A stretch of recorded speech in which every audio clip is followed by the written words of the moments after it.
We are conditioned to believe that optimizing our health requires pushing our bodies to the absolute limit, chasing high-intensity pain, extreme stress, and sheer exhaustion. But that obsession with extreme cardio ignores a low-impact movement that engages the cardiovascular, metabolic, and neurological systems simultaneously. Former health directors at the CDC place this activity in a completely different category. They call walking the closest thing humanity has to a wonder drug. Researchers at Harvard looked closely at 32 specific obesity-promoting genes. They found that walking briskly for about an hour a day cuts the effects of those genes squarely in half. We spend a massive amount of time trapped in a cycle of chronic stress and spiked cortisol, trying to punish our bodies into shape. Yet our own DNA contains a built-in mechanism that blunts the risk of weight-promoting genes as soon as we start moving. A typical modern diet is loaded with carbohydrates, which triggers a sharp rise in blood glucose after you eat. Over time, those prolonged spikes put a massive strain on your cells. There is a precise method to neutralize this process, called postprandial walking, the act of taking a short stroll immediately after a meal. It acts as a natural insulin mimetic. When you walk, skeletal muscle contraction actively pulls glucose from your bloodstream through insulin-independent pathways, meaning your pancreas doesn't work as hard. This chart shows timing's impact. A 15-minute walk right after eating flattens the blood sugar spike, compared to a longer walk hours later. Keeping those post-meal peaks low gently shifts your body toward burning fat, while simultaneously protecting your pancreatic beta cells from long-term burnout. Managing weight and blood sugar is a function of both the food we eat and the specific timing of our movement to neutralize that metabolic load. There is a persistent myth in the gym that walking is too low intensity to build real strength, and that you have to endure high-impact running that degrades aging knees. You can bypass that impact entirely with a precise biomechanical alternative, walking on a 10 to 15% incline, which forces your body to work directly against gravity. Walking uphill increases metabolic cost by over 100%, maximizing posterior chain activation by recruiting glutes and hamstrings.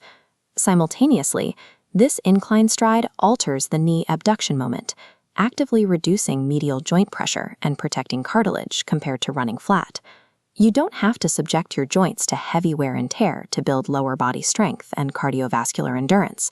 Simply adjusting the mechanical angle of your walk provides a clear biological shortcut. The benefits of walking reach directly into the central nervous system. Rhythmic unive locomotion acts as a primary driver for neuroplasticity, your brain's ability to reorganize and form new neural pathways. The physical motion of walking increases cerebral blood flow by up to 15%, immediately delivering vital oxygen to metabolically sensitive regions of your brain. This increased flow stimulates the release of a protein called brain-derived neurotrophic factor, or BDNF. BDNF is responsible for repairing existing neurons and forming entirely new synaptic connections. Clinical imaging shows that a regular walking routine physically increases the volume of the hippocampus, your brain's memory center, by roughly 2%. That 2% structural growth effectively reverses age-related brain shrinkage by 1 to 2 years, directly combating the onset of dementia and Alzheimer's disease. Cognitive decline is not an entirely inevitable consequence of getting older. In many ways, it is a symptom of a sedentary lifestyle that can be actively reversed through daily, rhythmic movement. For a lot of people with busy schedules, the idea that health benefits require a flawless 7-day-a-week workout routine feels intimidating and impossible to maintain. Epidemiological data reveals a pattern known as the weekend warrior. Individuals who concentrate their physical activity into 1 or 2 days yield health benefits comparable to people who exercise daily. This bar chart compares mortality hazard ratios across different activity levels. It shows that hitting the recommended activity volume, even if it's condensed entirely into a weekend, drastically reduces the risk of cardiovascular and cancer-specific mortality. Frequency matters much less than total volume. We evolved to move, yet the modern workday often demands sitting at a desk for 10 hours straight under chronic low-level stress. Walking directly modulates the body's stress response system, specifically the hypothalamic-pituitary adrenal axis, to lower resting cortisol levels and balance hormones.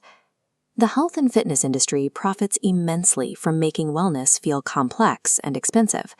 Yet the most scientifically validated, life-extending medical intervention on Earth is completely free, universally accessible, and only requires you to take the first step.